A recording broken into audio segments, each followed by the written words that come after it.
자, 이번에는 주어진 함수열이 균등수렴하면 극한과 적분의 순서를 바꿀 수 있다라는 정리를 증명해 보겠습니다.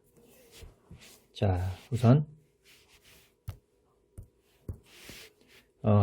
주어진 함수열이 폐구간 AB에서 정의된 함수열이고, 함수 F는 역시 같은 구간에서 정의된 함수인데, 함수열이 함수 F로 균등수렴하고, F가 이제 극한 함수라는 것이죠. 그리고 함수열이 AB에서 적분 가능하면 극한 함수인 F는 적분 가능하고 다음이 성립한다. 자, 이 다음이 이렇게도 쓸 수 있습니다. 이 극한 함수는 n이 무한대로 갈 때 함수열의 극한이 바로 극한 함수고요. 그것의 적분으로 표현할 수 있습니다. 즉 이렇게 본다면 극한과 적분의 순서가 적분 먼저 극한 나중인데, 여기서는 극한 먼저 적분 나중으로 바뀔 수 있고 교환이 가능합니다. 자, 이렇게 되는 것은 주어진 함수열이 균등수렴하다라는 강력한 조건 때문에 그렇습니다. 자, 증명을 해보겠습니다. 우선 주어진 극한 함수가 적분 가능하다라는 가정으로 인해서 이것은 정의에 따라, 적분 가능함의 정의에 따라 임의의 양수 입실론에 대해서 분할 파티션 P가 존재해서 상합과 하합의 차가 입실론보다 작습니다. 이것은 리만 판정법의 정의죠. 또 주어진 함수열이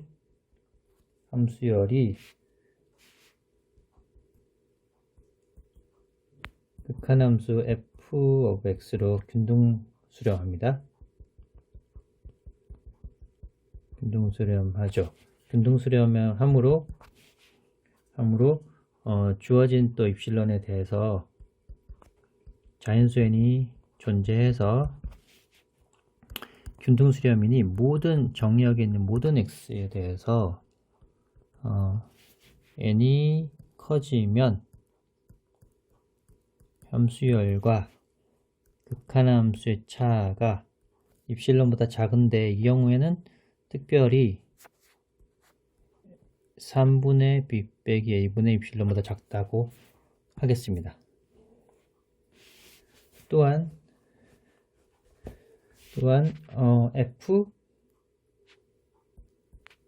fn이 함수열 fn이 적분 가능하다고 했으니 이 n은 라지 n에 대해서도 적분이 가능합니다. 적분 가능한 이 함수는 유계함수입니다. 유계하다. 바로 위에 식에서 자, fnx 함수열과 극한함수의 차는 3분의 b 빼기 a분의 입실론보다 작다고 했는데, 이것은 삼각부등식에 따라서 각각의 절대값을 씌운 것의 차가 더 작습니다. 자, 이러함으로 f of x라는 극한함수는 f 함수열과 3분의 b 빼기 a분의 입실론보다 작습니다. 즉, 이 말은 극한 함수가 유계되어 있다는 얘기죠. 유계하다. 자, 이렇게 작업을 좀 해놓고요. 또 fnx라는 이 함수열이 적분 가능하므로 리만 판정법에 의해서 어떤 파티션이 존재해서 상합과 하합의 차가 이거는 3분의 입실론보다 작다라고 하겠습니다. 자, 우선 파티션이 있으니 그 각 소구간마다의 최대값, 최소값인 mi와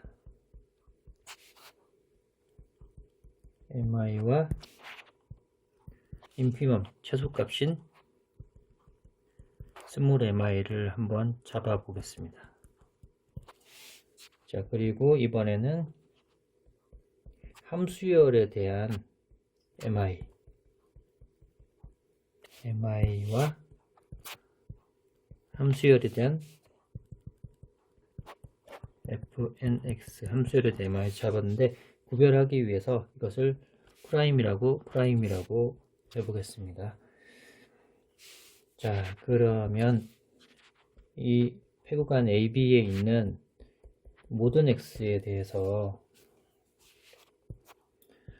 fnx라는 함수열과 극한함수의 차는 우선 3분의 b 빼기 a분의 입실론을 작습니다. 왜? 함수열이 균등수렴한다고 위해서 얘기했죠. 자, 이것으로부터 절대값을 풀면 이렇게 빼기 입실론보다 f of x가 크고 더하기 3가 큽니다. 자, 그러면 이거로부터 잘 관찰을 해보면 f of x의 각 소구간에서 mi죠. 이것은 함수열의 mi, 즉 mi 프라임 더하기 3 빼기 입실론, 3 더하기 입실론이 되고요.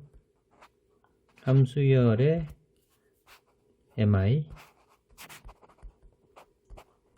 이렇게 부등식이 성립합니다.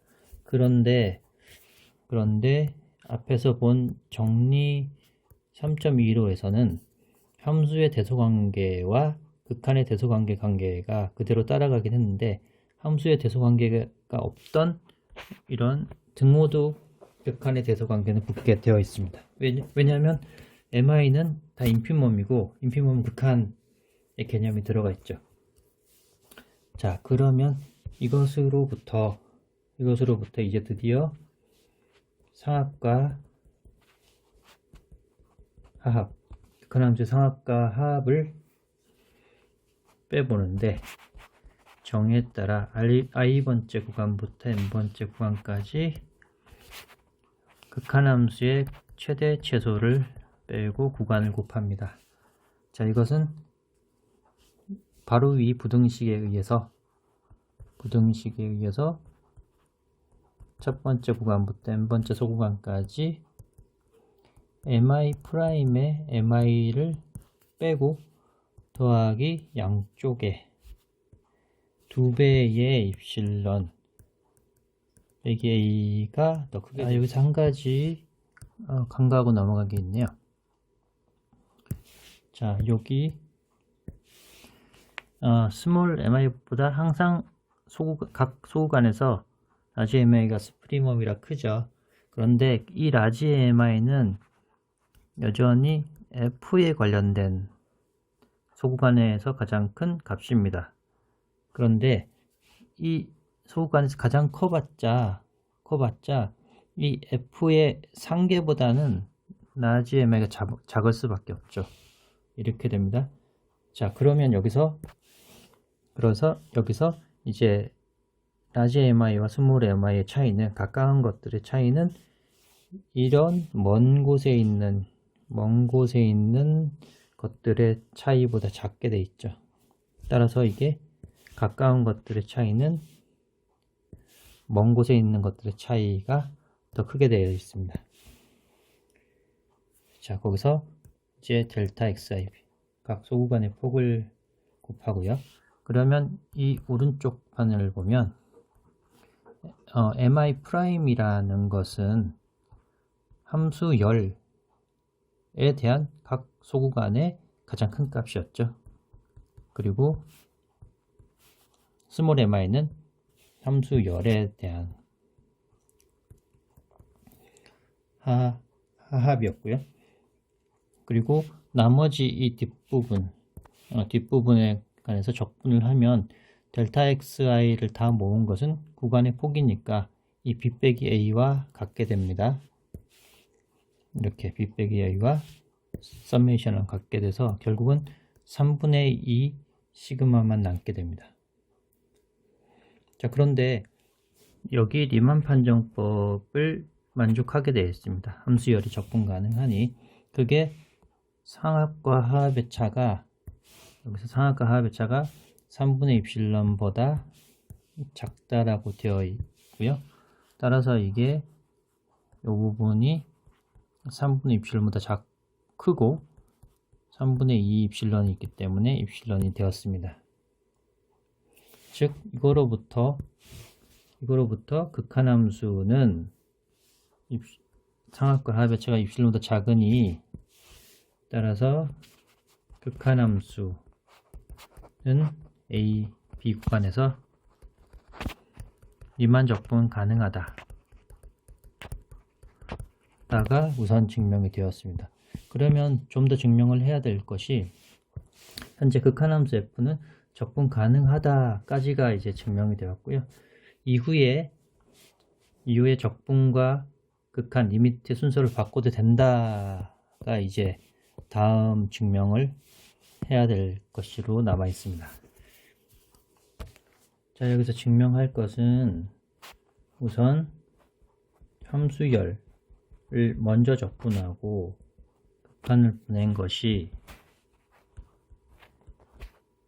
극한함수를 적분한 것과 같다라는 것을 증명을 해야 됩니다. 자, 그러면 위에 자연수 n 하나는 분명히 여기서 찾았네요. 자연수 n 하나는 여기서 찾았으니 이 n보다 더 큰 n에 대해서 한번 생각을 해보겠습니다. 이 n보다 더 큰 n에 대해서 생각을 해보면 우선 이 부분을 관심을 가져 주셔야 됩니다. 지금 요것의 극한값이 요거다. 자, 그러면 요것의 극한값이 이 뒤로 수렴한다라는 곳을 빼서 입실론보다 그 차가 입실론보다 작다라는 것을 보이면 이제 이 극한이 이쪽 수렴한다 이렇게 보이게 되는 거죠. 그러니까 이것이 입실론보다 작다라는 것만 보이면 되는데 우선 주어진 함수열과 극한함수가 모두 적분 가능하다라고 되어 있으니 하나의 적분기호로 이렇게 묶을 수가 있고요. 왜냐하면 위에 가정이 여기 함수열 적분 가능하고 또 극한함수가 적분 가능하다 라고 증명이 되었죠. 자, 이로부터 함수열도 적분 가능하고 이제 극한함수도 적분 가능하다라고 되어 있으니 하나의 적분기호 안으로 들어왔고 이것은 삼각부등식에 따라서 절대값이 적분기호 안으로 이렇게 들어가면 만족합니다. 그런데 지금 여기 적분기호 안에 있는 함수열과 극한함수의 차, 이 차이는 우리가 저 위에서 함수열과 극한함수의 차는 저 위에서 함수열과 극한함수의 차는 3분의 b 빼기 입실론분의 지금 입실론이라고 잡았습니다. 그러면 이게 적분의 3분의 b 빼기 a분의 입실론을 적분하는 게 이것보다 더 큰 적분값은 3배를 하면 더 큽니다. 자, 그러면 비적분함수 상수로 나오고 a, b를 적분하면 결국 b 빼기 a, b 빼기 a가 소거되어서 입실론이 되었습니다. 즉 따라서 함수열을 이렇게 적분한 값의 극한값은 바로 극한함수를 적분한 것과 같단데, 사실 극한함수는 무엇이었냐면 함수열을 극한으로 보냈던 게 극한함수였습니다. 즉 이것으로 보면 적분기호와 극한의 기호를 적분기호와 극한의 기호를 서로 순서를 바꿀 수 있다라는 것이 결론입니다. 이렇게 할 수 있는 것은 가정이 주어진 함수열이 균등수렴한다가 아주 중요한 가정입니다.